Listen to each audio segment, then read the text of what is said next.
The case of a house crammed with 27 people in southern Utah may be extreme, but not isolated.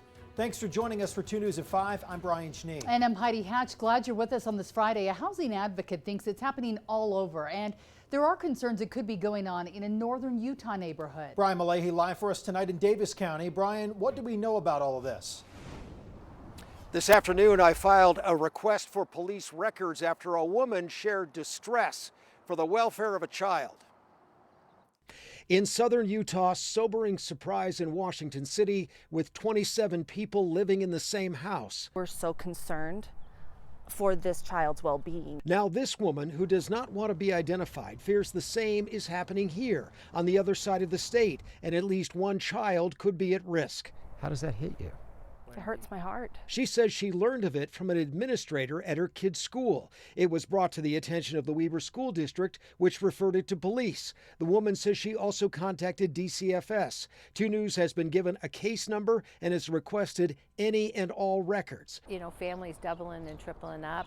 They're trying to stay under the radar. Tara Rollins with the Utah Housing Coalition says the reason for, quote, doubling and tripling is as apparent as the rent or for sale price. The problem is people cannot live in our community. It's so expensive. You know of these cases personally? I know them because they call us because they're in trouble.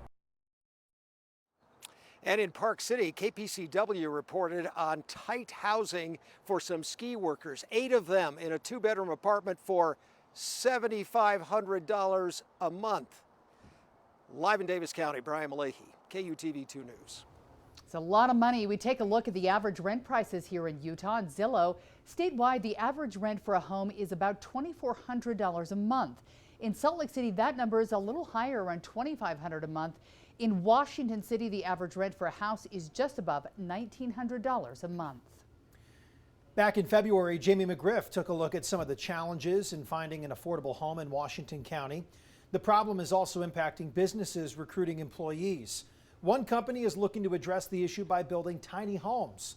You can read that story right now on our website, KUTV.com.